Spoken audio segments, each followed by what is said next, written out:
Mike here from Willa Media. In this video series I'm taking a look at how to build an ASP.NET Core MVC application. Microsoft launched ASP.NET Core MVC as the future of .NET. Since then quite a few updates have been released for the platform. The latest version is ASP.NET Core 3.1 released in March 2020.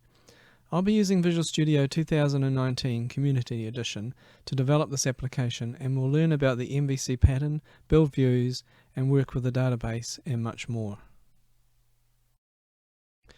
I've opened up Visual Studio 2019 Community Edition. I'm going to create the empty web app so that we can build up the app from scratch. We are here in the Start window of Visual Studio 2019, and I'm going to create our new project. In the project template window, we'll select ASP.NET Core Web Application. If you don't see this one directly, search at the top in the search field for ASP.NET Core. And then click on Next.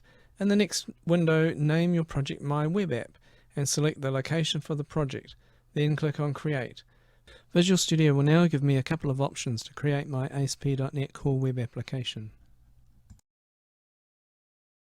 In this series we'll be using ASP.NET Core 3.1. Make sure that you've selected ASP.NET Core 3.1 in the drop down here. As mentioned, we will start from the empty web application so I can explain to you everything step by step. Don't add any authentication at this point, we'll add authentication later. Make sure that you've selected the site to be configured with HTTPS and don't enable Docker support. With all that set, click on Create to create your web application.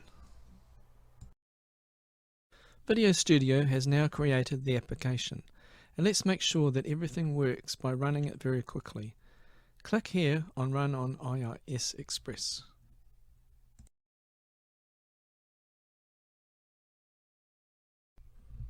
So here we see the application running, and it's already saying Hello World. I'll show why Hello World is showing here a bit later. So let's close this down and now take a look at the project structure. Double-clicking on the project file will open it in edit mode. Here you can see that we are effectively targeting .NET Core 3.1. If you go into the Dependencies node in the Solution Explorer, you'll also see that by default there are no NuGet packages referenced. Next, we also see in the solution that by default an app settings file has been generated.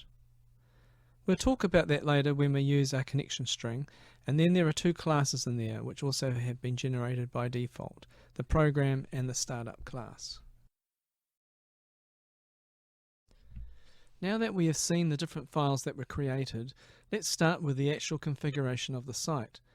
Previously you have seen that at the root of an ASP.NET Core application we had two files, namely the program.cs and the startup.cs.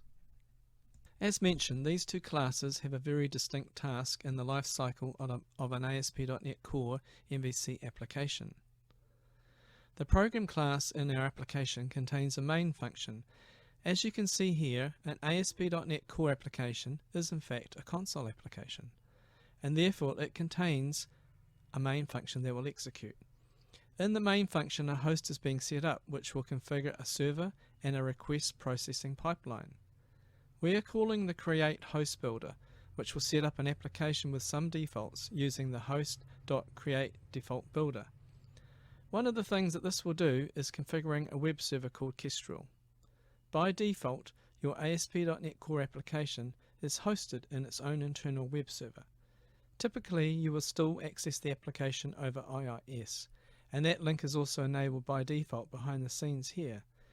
So a lot of things are already done for you.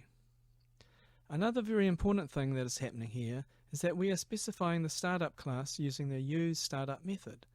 We are passing as type the startup class, which will be the type that actually performs the configuration of the application. The startup class is required to define two methods, which will be invoked automatically by ASP.NET Core. They are the configure services method and the configure method. In the configure services method, which will be called first, we will be registering our services for the application. ASP.NET Core uses a simple built-in dependency injection system. Through dependency injection, we can achieve a much more loosely coupled architecture with our application. Essentially, what this means is that we can define which interface instantiates a class and have this instantiated class then injected via the constructor of the class we want to use it in. Back to the configure services method in the startup. This is the place we will be registering all dependencies with the dependency injection system built into ASP.NET Core. This container is available through iService Provider interface, and the services collection you see here is the collection of services it manages. So we can, in the configure services method, add services to the collection of services managed in the application. Services are objects with a certain functionality for other parts of the application. We'll be able to register system services as well as our own, which we'll be doing quite a lot later in the series. ASP.NET Core already comes with a large number of services available to us that we can register if we use them in the application. Support for MVC is, for example, a service we will need to bring into the application. This can be done using the line you see highlighted here, so by calling services.addControllers with views. Then in the configure method, the request pipeline will be set up. The request pipeline consists out of a number of components chained behind one another. These are the so-called middleware components. These components will intercept or handle incoming HTTP requests and produce an HTTP response. Each component will be able to alter the request or response or simply pass it on to the next component in the pipeline. Here you can see the configure method again, where we are now registering 4 middleware components.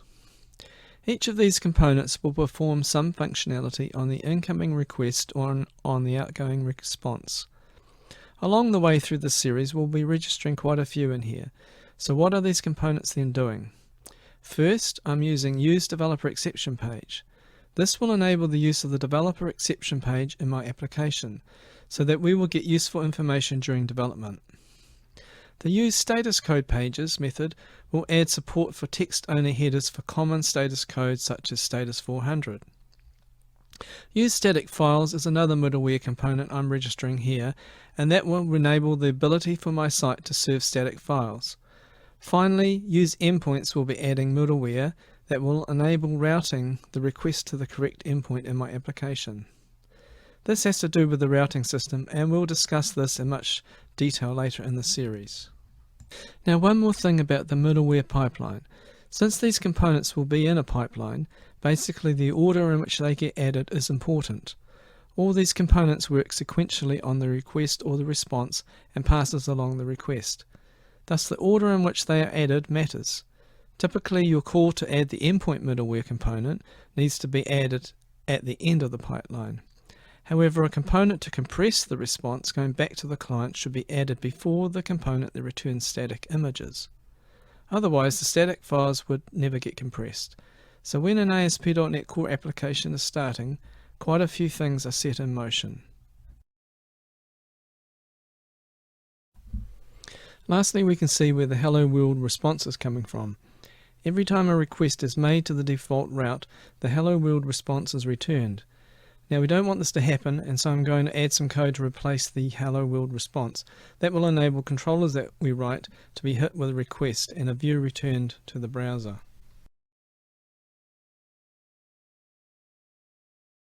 Summarizing what we've learnt this far. The application starts with the call to the main function in the startup class.